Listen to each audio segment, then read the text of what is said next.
Assalamualaikum warahmatullahi wabarakatuh. Saya Andi Noval. Saya akan mengulas artikel tentang perbedaan epistemologi Islam dan Barat. Artikel ini berfokus pada bagaimana Islam dan Barat memiliki pendekatan yang berbeda terhadap sumber dan validasi pengetahuan. Dalam Islam, ada wahyu yang berupa Al-Quran dan hadis yang menjadi sumber utama. Sementara di Barat, akal dan pengalaman lebih ditekankan. Adapun konsep tentang ilmu pengetahuan yang menjelaskan definisi ilmu pengetahuan dari sudut pandang etimologis dan terminologis. Ada juga berbagai definisi dari para ahli yang menunjukkan bahwa ilmu pengetahuan lebih dari sekedar informasi. Ia melibatkan sistematis, pengujian, dan validasi. Ada juga ciri-ciri umum ilmu pengetahuan, yaitu ciri-ciri yang mencerminkan standar yang digunakan untuk memastikan bahwa suatu pengetahuan dapat dianggap sebagai ilmiah. Misalnya, pengetahuan harus rasional, objektif, dan dapat dikomunikasikan. Lalu, sumber ilmu pengetahuan Islam itu ada 4. Yang pertama, wahyu, yaitu Al-Quran dan hadis. Dianggap sebagai sumber utama.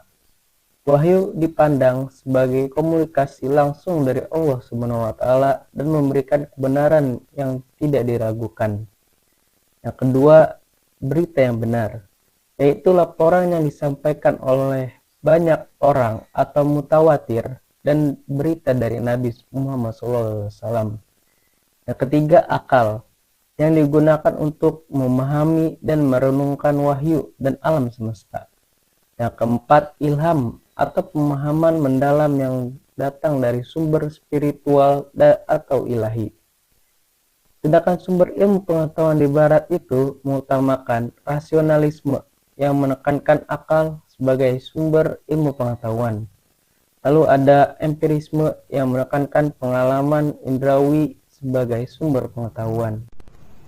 Lalu ada kritisme atau upaya untuk menggabungkan rasionalisme dan empirisme dan intuisionisme, yaitu aliran yang mengandalkan intuisi sebagai sumber pengetahuan. Adapun perbedaan sumber ilmu dari Islam dan Barat tentang pandangan dunia yang berbeda karena sumber ilmu pengetahuannya berbeda. Islam dan Barat memiliki pandangan dunia yang berbeda. Sebagai Islam, melihat Allah sebagai sumber utama pengetahuan, sementara Barat lebih menekankan kemampuan manusia untuk menemukan pengetahuan melalui akal dan pengamatan. Lalu ada nilai dan etika.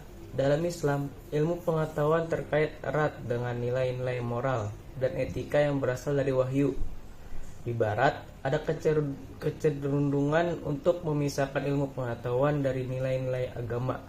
Meskipun nilai-nilai sekuler tetap mempengaruhi penelitian dan aplikasi ilmu pengetahuan.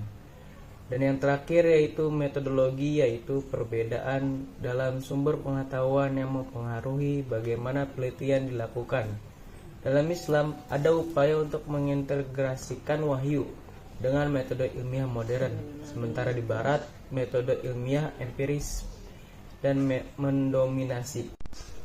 Dan kesimpulannya adalah, meskipun Islam dan Barat sama-sama memiliki tujuan untuk mencari pengetahuan, perbedaan fundamental dalam keyakinan dan asumsi dasar tentang sumber pengetahuan mempengaruhi cara mereka mendekati pencarian ini. Dalam tradisi Islam, wahyu ilahi dan akal budi berjalan seiring, membentuk pandangan dunia yang holistik dan terintegrasi.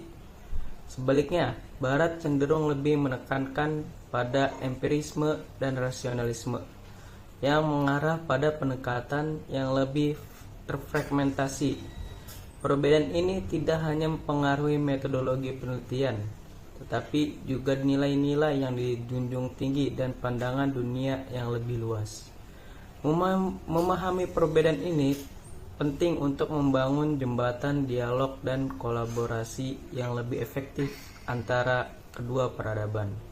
Sekian penjelasan yang bisa saya sampaikan. Wassalamualaikum warahmatullahi wabarakatuh.